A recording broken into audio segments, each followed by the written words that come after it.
Kan kalau kita runtut di masa reformasi dulu ya 98, bahwa ada gerakan yang cukup membuat kita terbelalak ya kemarin itu iya, tapi bahwa ada kemiripan agak jauh sama 98. Yang pertama di 98 dulu prosesnya memang cukup panjang sampai pada titik kita minta Soeharto turun ya. Perjuangannya kan nggak di 98-nya aja, 97, 96 dan sebagainya. Belum lagi kalau kita runtut 74 Malari dan lain sebagainya. Puncaknya di 98 satu. Dan di masa-masa kritis di 98 dulu, pemimpin aksinya jelas, tokoh pergerakannya jelas, tokoh-tokoh nasional yang mendukung pergerakan jelas, begitu ya. Targetnya jelas. Kampus-kampus mendukung Kampus juga jelas. Dan satu hal lagi, saya tuh nggak meyakini ya bahwa memang dalam aksi kemarin itu ada pihak asing yang ikut atau pihak asing yang punya andil besar dalam peristiwa kerusuhan kemarin yang mendompleng aksi demonstrasi itu. Karena kalau yang disebut ada Soros wine dan lain sebagainya ya, terjadi krisis moneter, dolar tak terkendali. Kemarin biasa saja. Kemarin tuh menurut gue ya biasa saja, dolarnya biasa saja, Pak. Itu lebih sibuk di internalnya saja itu ya. Jadi kalau banyak yang spekulasi ya, wah ini pihak asing kalau main nggak gini caranya, itu satu.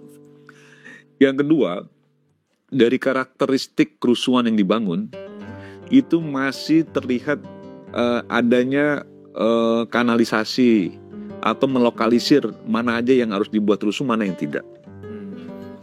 Kita meyakini ya, kalau lihat dari konstruksinya, ini by design.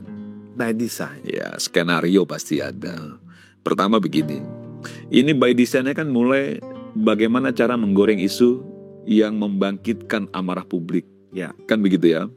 Misalnya kita lihat orang begitu marah dengan DPR RI. Kenapa orang marah kan itu ya? Oh, karena DPR RI dianggap tidak menjalankan fungsinya dengan baik misalnya gitu ya. Normatifnya kan begitu ya.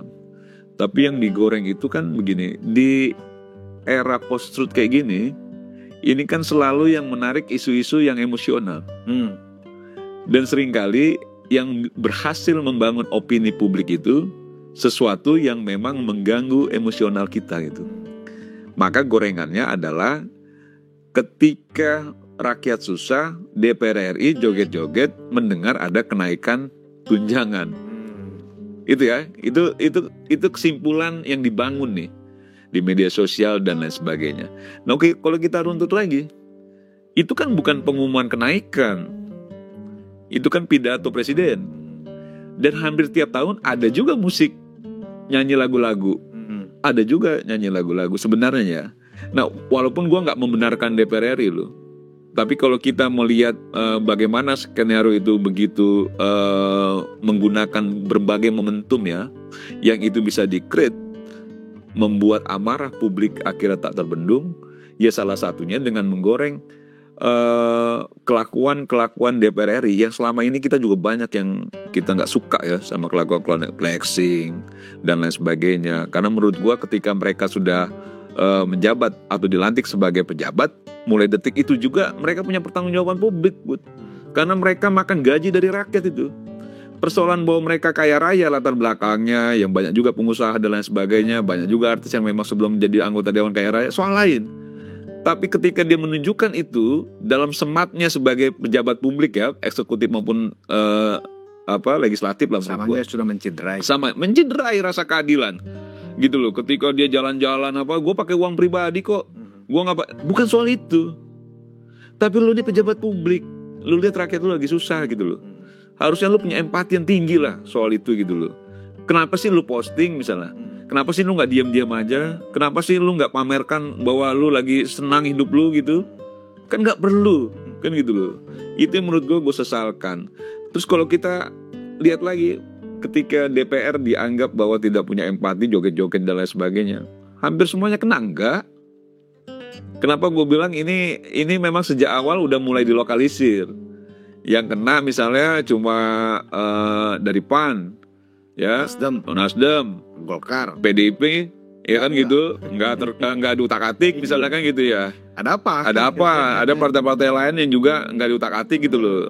Gue lihat ada PKB dan pokoknya ada partai-partai lain. Berarti kan dilokalisir, Iya. kan gitu ya. Berarti bahwa memang tidak semua orang atau anggota DPR yang dianggap waktu itu melakukan Joget-joget. tindakan yang sama, joget-joget dan lain sebagainya, itu juga dituangkan dalam ruang publik bahwa dia tidak benar, kan enggak. Berarti lokalisir, mulai diganggu. Mungkin karena yang dilihat Uya jogetnya asik ya, gitu ya. Eko jogetnya ngeledek gitu. Nah, yang kayak gini menurut gua, kalau tadi sebelumnya gue sampaikan bahwa kerusuhan saja itu dilokalisir. Kerusuhan di daerah, misalnya begini. Gue meyakini ya bahwa memang mungkin saja targetnya bukan memang menjatuhkan Presiden Prabowo. Mungkin saja. Mungkin hanya ingin menjatuhkan wakil presidennya. Ya. Karena kalau misalnya memang ini bagian dari skenario ingin menjatuhkan presiden dan itu punya amunisi yang cukup kuat ya, karena gue dengar itu kembang api nggak habis-habis, molotov nggak habis-habis gitu, berarti logistiknya sangat kuat dan punya logistik yang sangat kuat. Kerusuhan yang dibangun, penjarahan yang dibangun, nggak cuma itu, Benar-benar seperti 98. dan itu bisa dilakukan. Kenapa nggak dilakukan? Karena kalau dilakukan tak terkendali, pemerintah jatuh, presiden jatuh, dan orang di balik itu nggak mau presiden jatuh, tidak mau sampai situ. Karena dia orang presiden sendiri. Mungkin saja, atau dia merasa bahwa memang untuk sekarang itu targetnya bukan presiden dulu. Targetnya mungkin wakil presiden dulu misalnya gitu.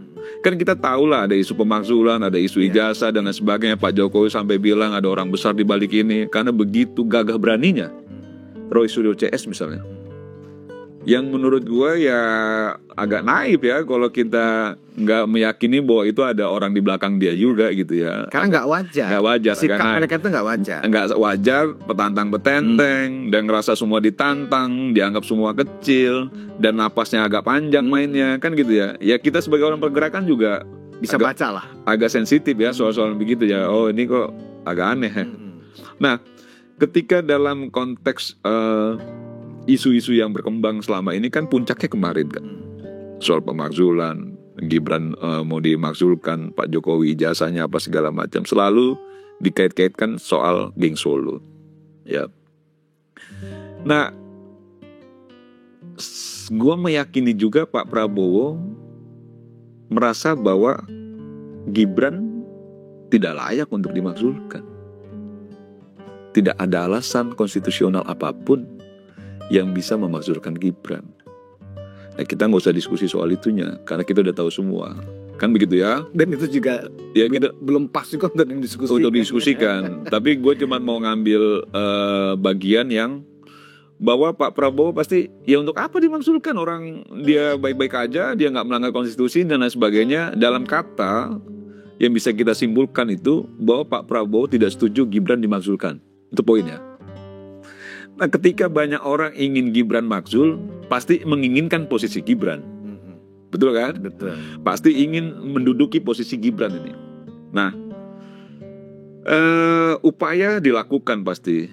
Karena ini soal kekuasaan kan. Soal kekuasaan, mainkan isu A, isu B, isu C.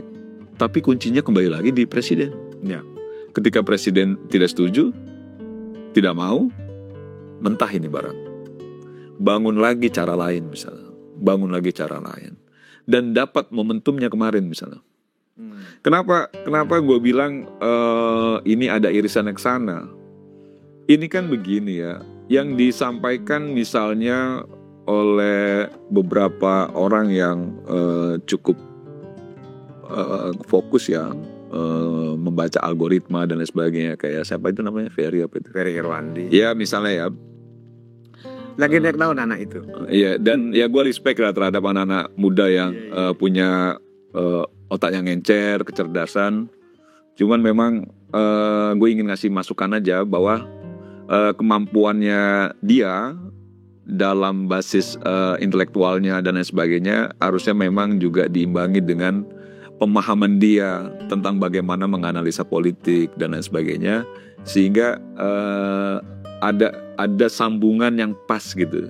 Contoh misalnya ketika disampaikan bahwa kalau kita klik bubarkan DPR gitu ya, bubarkan DPR, pasti itu muncul ada Gibran, ada Fufu Fafa. Nah ini yang ya pasti lu juga agak tersenyum-senyum gitu loh kalau itu dianggap bahwa sesungguhnya seperti itu gitu loh. Karena apalagi ini udah high politik ya, politik kekuasaan dan lain sebagainya. Kalau memang Gibran itu menginginkan ini terjadi, ya tentu clear dong, tentu clean dong, kan gitu ya.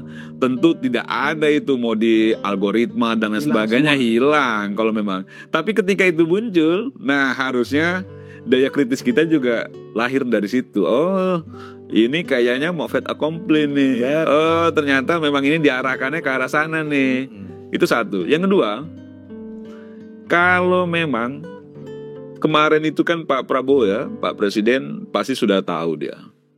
Akhirnya sudah mendapat laporan lah. Peristiwanya begini, ini ada indikator A, B, C, pelakunya ini, kan gitu ya, segala macam. Yang diduga sebagai dalangnya ini. Udah tahu nih Pak Prabowo, oke? Kalau misalnya yang diramaikan oleh banyak orang bahwa ini ada keterkaitan geng Solo, Pak Kapolri dan Panglima TNI copot pada hari itu juga. Betul. Sederhana sekali. Karena Panglima TNI dan Pak Kapolri mau tidak mau hampir semua publik tahu bagian dari geng Solo. Iya. Mantan ajudannya presiden, dia juga pernah tugas di Solo dan lain sebagainya. Tapi buktinya justru diberi kepercayaan penuh sama presiden untuk mengatasi persoalan, untuk mengatasi kekisruhan yang terjadi, kan gitu.